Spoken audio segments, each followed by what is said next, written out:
Hello friends, welcome to খেল দুনিয়া। গতকাল মুম্বাই সিটি এফসিকে হারিয়ে লিগ শিল্ড চ্যাম্পিয়ন হয়েছে মোহনবাগান। সেই আনন্দের রেশ কিন্তু এখনো কাটেনি। তো এর মধ্যেই তোমাদের জানিয়ে দিই, মোহনবাগান কালকে লিগ চ্যাম্পিয়ন হওয়ার পাশাপাশি বেশ অনেকগুলো রেকর্ড কিন্তু গড়েছে ভারতীয় ফুটবলে। তো সেইগুলো একে এক করে শুনে নাও। সে প্রথমেই চলে আসি যে মোহনবাগান একমাত্র ক্লাব যারা কিন্তু 6টা লিগ টাইটেল চ্যাম্পিয়ন হলো, অর্থাৎ লিগ চ্যাম্পিয়ন 6বার হলো এই নিয়ে, যেটা কিন্তু অন্য কোনো ক্লাবের আর নেই।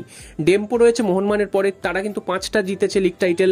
এছাড়াও তারপরে কিন্তু 3টে 4টে এরকম অনেকেই রয়েছে, তবে 6টা কিন্তু লিগ টাইটেল চ্যাম্পিয়ন কেউ কিন্তু নেই। মোহনবাগানই সেখানে প্রথম। এরপর চলে আসি যে মোহনবাগান কবে কবে লিগ টাইটেলগুলো চ্যাম্পিয়ন হয়েছে। তোমরা জানো যে এনএফএল অর্থাৎ জাতীয় লিগ মোহনবাগান চ্যাম্পিয়ন হয়েছিল 3বার, সেটা 1997, 98, 2000, 2001 এবং 2002, 2003। এই সালে মোহনবাগান 3টে এনএফএল লিগ টাইটেল চ্যাম্পিয়ন হয়েছিল। এরপর মোহনবাগান দুখানা আই লিগ চ্যাম্পিয়ন হয়েছে, সেটা হচ্ছে 2014-15 মরশুমে মোহনবাগান আই লিগ চ্যাম্পিয়ন হয়েছে এবং 2019-20 মরশুমে মোহনবাগান আই লিগ চ্যাম্পিয়ন হয়েছে। আর এবার কিন্তু 2023-24 মরশুমে এসে মোহনবাগান আইএসএল শিল্ড চ্যাম্পিয়ন হলো। তো টোটাল 6টা লিগ টাইটেল চ্যাম্পিয়ন হলো, এটা কিন্তু ভারতবর্ষের আর কোনো ক্লাবের নেই। তো সেকেন্ড নম্বর হচ্ছে মোহনবাগানই একমাত্র ক্লাব, বাংলার ক্লাব, যারা কিন্তু সব ট্রফি প্রথমবার বাংলায় এনেছে। সেটা কিন্তু মোহনবাগান ছাড়া অন্য কোনো টিম কিন্তু করে দেখাতে পারেনি, অর্থাৎ ইস্টবেঙ্গল, মোহামেডান কেউ কিন্তু করে দেখাতে পারেনি।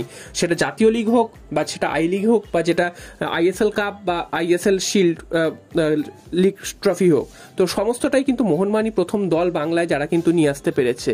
এরপর চলে আসে আরও একটা রেকর্ডের কথা, সেটা হচ্ছে মোহনবাগান এই মরশুমে টোটাল 47খানা গোল করেছে। সেটা কিন্তু একটা রেকর্ড। এর আগে কোনো দল কোনো মরশুমে কিন্তু এত গোল একটা লিগে করেনি, এটাও একটা রেকর্ড। এরপর মোহনবাগান যে পয়েন্ট অর্জন করেছে 48 পয়েন্ট এখনো অব্দি আইএসএল এর ইতিহাসে কেউ কিন্তু কোনোদিন অর্জন করতে পারেনি। অর্থাৎ এখানেও মোহনবাগান কিন্তু সেরা, এবং মোহনবাগান কিন্তু 48 পয়েন্ট পেয়ে কালকের লিগ চ্যাম্পিয়ন হয়েছে তোমরা জানো। তো সেখানেও কিন্তু মোহনবাগান এটার একটা রেকর্ড করেছে। এবং অ্যাওয়ে ম্যাচে জয়ের ভিত্তি বা অ্যাওয়ে ম্যাচে টোটাল পয়েন্ট, সেখানেও মোহনবাগান রেকর্ড করেছে। অ্যাওয়ে ম্যাচে যত পয়েন্ট পেয়েছে আইএসএল এর ইতিহাসে কিন্তু এত পয়েন্ট অ্যাওয়ে ম্যাচে কোনো দল কোনোবার পায়নি। এটাও একটা মোহনবাগানের কাছে রেকর্ড। তো একের পর এক রেকর্ড করে গেছে মোহনবাগান।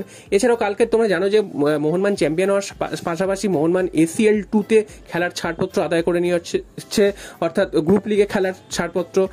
AFC চ্যাম্পিয়ন্স লিগের টায়ার 2 যে লিগটা হবে সেখানে কিন্তু মোহনবাগান খেলার ছাড়পত্র আদায় করে নিয়েছে। এটাও কিন্তু একটা রেকর্ড বাংলার টিম হিসাবে, কারণ বাংলার টিম হিসাবে প্রথমবার ACL এ খেলবে মোহনবাগান। সেটা কিন্তু এর আগে কোনো দল খেলতে পারেনি। এর আগে AFC কাপ সবাই খেলেছে, তবে ACL টায়ার 2-তে কিন্তু খেলার সুযোগ পায়নি। এবং যদিও লিগের ফরম্যাটটা এবার চেঞ্জ হয়ে গেছে, ACL আগে অন্যরকম ভাবে হতো, সেখানে মুম্বাই, গোয়া এরা চান্স পেয়েছে। তবে এই ফরম্যাট শুরু হওয়ার পর মোহনবাগানই কিন্তু প্রথম দল হিসেবে তারাই কিন্তু সুযোগ পাবে এটাতে খেলার। সবশেষে চলে আসি মোহনবাগানের পরবর্তী ম্যাচ, অর্থাৎ মোহনবাগানের সেমিফাইনাল ম্যাচ কবে রয়েছে। তোমরা জানো যে এখন কোয়ালিফায়ার্স ম্যাচগুলো হবে, যে মোহনবাগান বা মুম্বাইয়ের সাথে কারা খেলবে। তো সেই ম্যাচগুলো রয়েছে আগামী 19-20 তারিখ। তো সেই ম্যাচের বিজয়ীদের সাথে মোহনবাগান কিন্তু খেলবে, অর্থাৎ মোহনবাগানের খেলা পড়বে হচ্ছে উড়িষ্যা এবং কেরালা ব্লাস্টার্স। এই দুজনের মধ্যে যে জিতবে তাদের সাথে মোহনবাগানের খেলা পড়বে। উল্টো দিকে গোয়ার সাথে চেন্নাইয়ের জয়ীর খেলা পড়বে মুম্বাইয়ের সাথে। তো এই হচ্ছে ফিক্সচার, এবং এই ফিক্সচারে কিন্তু মোহনবাগানের খেলা পড়েছে একটা 23 তারিখ এবং একটা 28 তারিখ।